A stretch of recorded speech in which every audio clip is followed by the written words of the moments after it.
Industrial music was built on machines like the Pro 1, Minimoog, Emax, or the Access Virus, but few have the raw aggressive character of the KORG MS-20. Today we're taking a look at its legacy and why this synth became a staple in industrial music.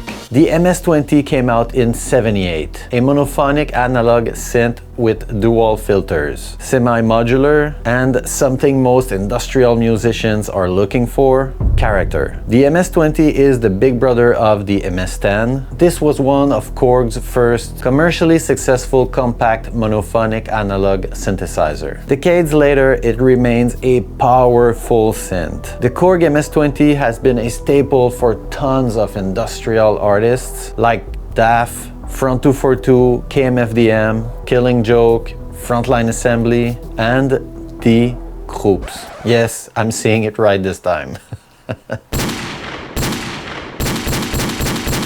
Or I think I'm saying it right. Chris Carter, a pioneer of industrial music and member of Throbbing Gristle, was an early adopter of the KORG MS-20. On his solo album, The Space Between, he used the MS-20. In the cassette booklet, he lists the gear used on the album, and the MS-20 is mentioned. The tracks were recorded between '77 and 1980 at the studios of Industrial Records and Throbbing Gristle. Released in the early 80s, right after the release of the KORG MS-20, the album showcased how the MS-20 could be pushed into raw territory. During the early 80s, Europeans pioneered DAF introduced the MS-20 to the scene. In an interview from the book Future Sounds, Gabby of DAF spoke about the legendary producer Coney Plank, the man, according to him, who invented the DAF sound, and was also known for his work with Kraftwerk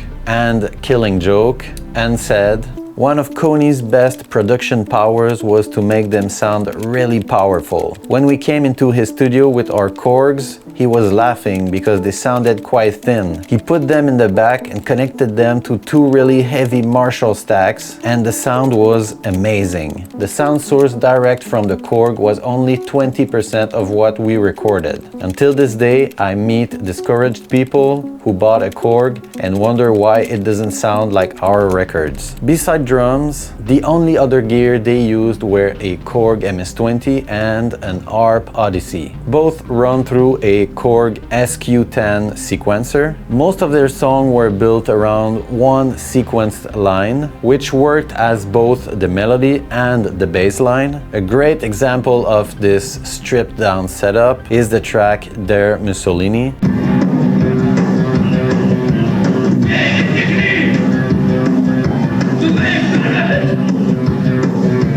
Also in the early 80s, there was this band called Liaison Dangereuse, who were well known for using the MS-20.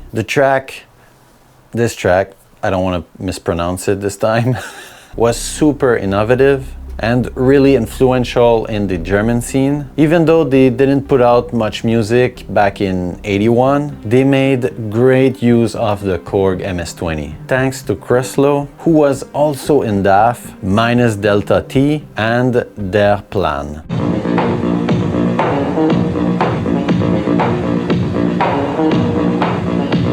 Los niños y las niñas van andando juntos, fuman cigarrillos y juegan con bombas.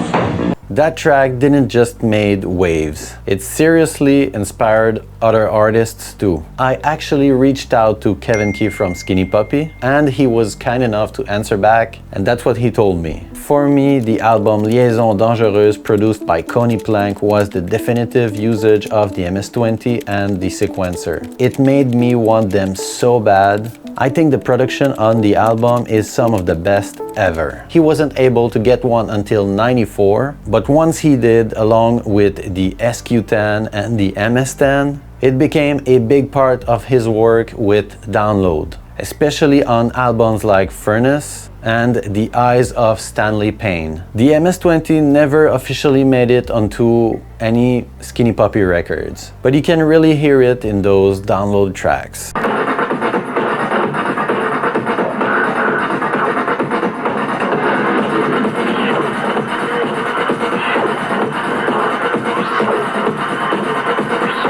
The KORG MS-20 even played a role in the formation of one of the most iconic bands in the industrial scene, Die Krups. That's right. In an interview with Reflections of Darkness, Ralph stated that the release of Warm Leatherette, as well as the emergence of the first generation of cheap synthesizers from Japan such as the KORG MS series, inspired me to perform. Decades later, the MS-20 even found its way into the world of film scores. Trent Reznor used it while recording the soundtrack of The Social Network. In the track In Motion, you can hear a sharp pulsating lead come in around the 1 minute mark. According to Reverb Machine, it was most likely designed by using the KORG MS-20.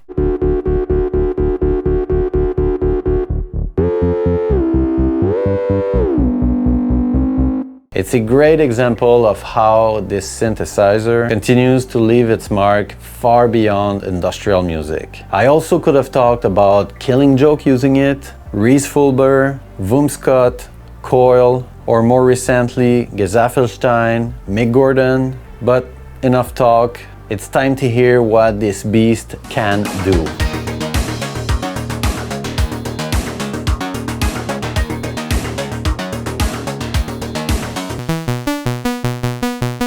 Alright, let's start with that iconic bass line.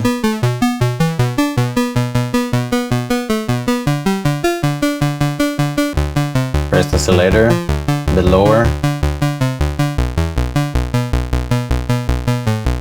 Let's not forget that they used an amp.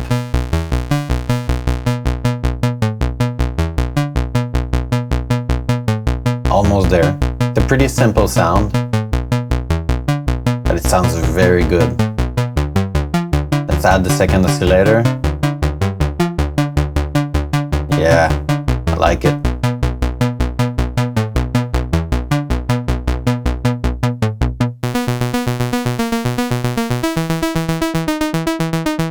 This is a bass line that was made with the SH-101, but I think the KORG MS-20 sounds pretty close.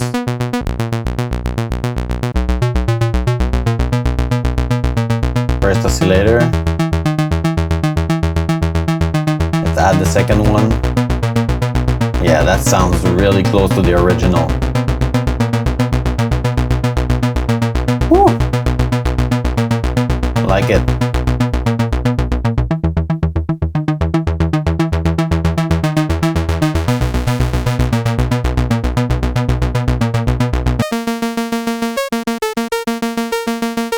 So this one is a bit harder to make.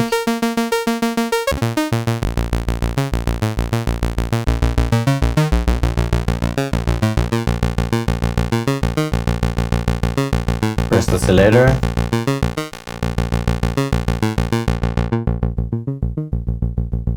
Make it more snappy. Like that.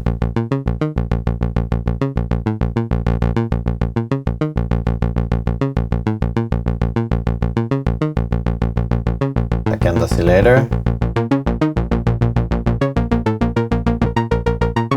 That's too high.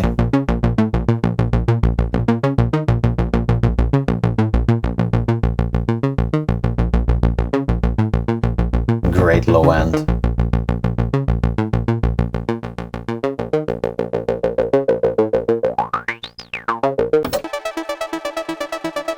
Alright, so let's make some arpeggiated riff. I added Valhalla Supermassive and also a delay from Arturia.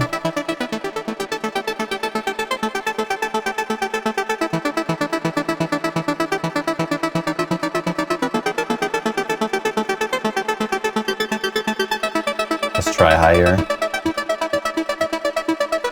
That's cool. I really like the high pass filter on the MS-20. It's insane how good it sounds.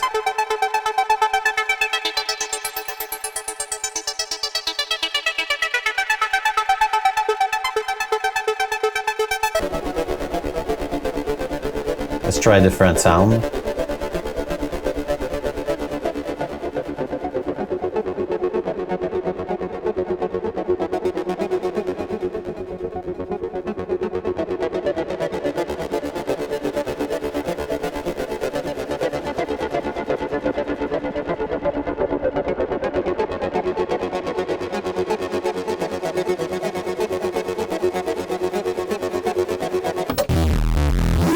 Alright, let's try some distortion.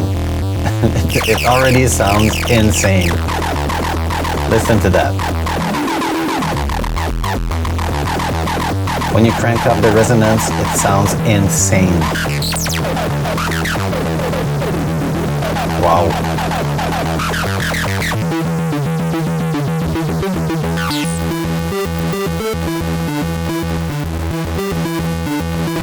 These two filters are crazy. Very unique. There's nothing like it.